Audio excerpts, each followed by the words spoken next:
earlier, I made a video using my camera and fortunately, medyo mataas yung kain niya sa storage na nagpo-full storage siya. So, what I just did there was I make a coffee for me and Vishnu because he's here and he's making contents.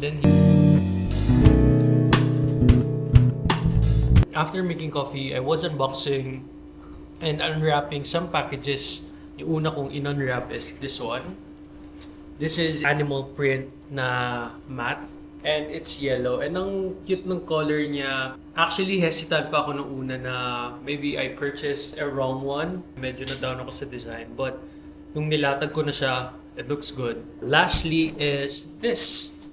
These are posters we bought online. Good thing it's not paper.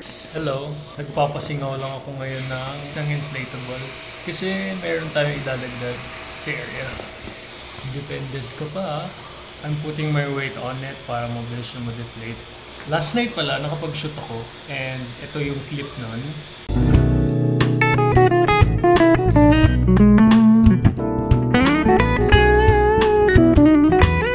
I'm almost done designing the whole area. Hindi ko siya mako-consider as renovation because wala naman akong ginalaw sa structure nito. Ang maganda naman dito sa area is movable siya. Pwedeng ma-rearrange according to what's needed. Where I am sitting at is my reading area / working area kasi I have a small table dito. Pwedeng maglagay ng laptop if I needed to. This couch, I bought it sa Shopee. This one is around 5,000 pesos and it's called Caterpillar couch or Caterpillar sofa. Sobrang comfy niya for me and that 5K is sobrang sulit because if you're gonna buy yung mga design pieces na Caterpillar sofa, it costs around like 15,000 to 25,000. So, ayun yung range nung amount niya. But this one on Shopee, I saved up.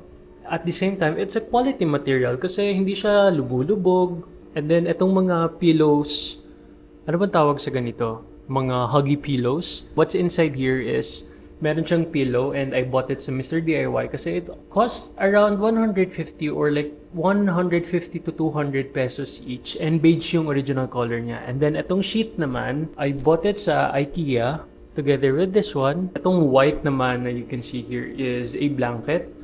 Usually, nilalagay siya pan-design sa sofa and if you wanted to be more comfortable kasi hindi pala medyo malamig dito sa studio kasi laging naka-aircon and need ng blanket if you wanted to work here or if you wanted to read the book. This is the perfect spot. And going here is my small table. I see it as an Italian table, color black. And ang good thing dito is hindi siya nag-stain.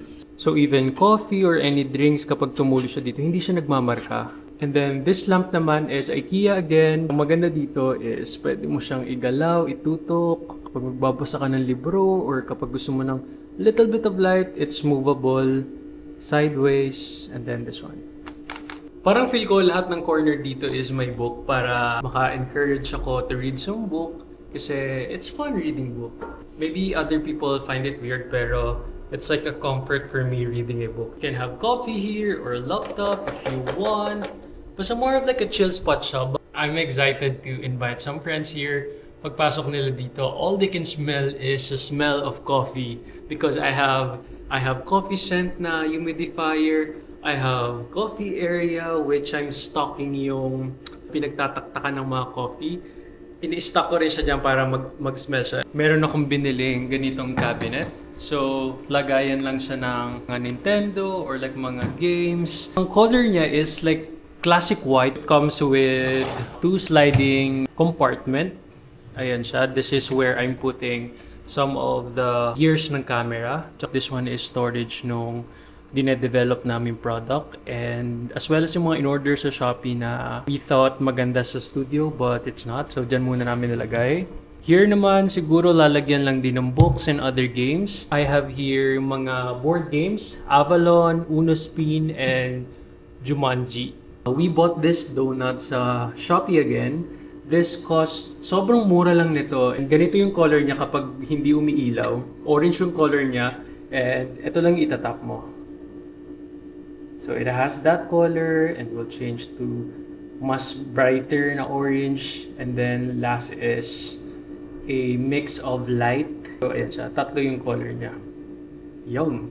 Then I have here book again. Then plant with vine. Tapos this one naman is humidifier. By the way, I have green carpet kasi this feels like productivity. Good thing I invested to a quality mat. Then nabili ko to sa IKEA and ang presyo niya is around 2,000 to 2,300. Parang ganun. And malaki na siya. Here naman sa corner is my bookshelves. Unti pa lang yung libro dito. Papadala ko na lang sa kapatid ko yung mga books ko sa bahay. Itong nilalaman niya is yung stand ng guitar and yung guitar mismo. And then here is, ito yung unbox ko recently and bagong business siya ng friends ko. Pilax Silver Jewelry and Accessories. This one is nabili ko sa KKV and ipipaint siya. May mga provision na paint na siya but hindi ko pa siya nasisimulan but hoping magawa ko na kasi maganda yung color niyan. Ganito yung kalalabasan niya. And this is my drone. Ito yung mga books na recent purchases ko and natapos ko na siya. And I have here Mr. Nerdy Wonka. Here's projector ng Lumos. This has been here for 3 years already and we're still using it kasi sobrang functional niya and portable. And going here, ito yung lamp. Yung parang mushroom na lamp. And this one naman is phonograph.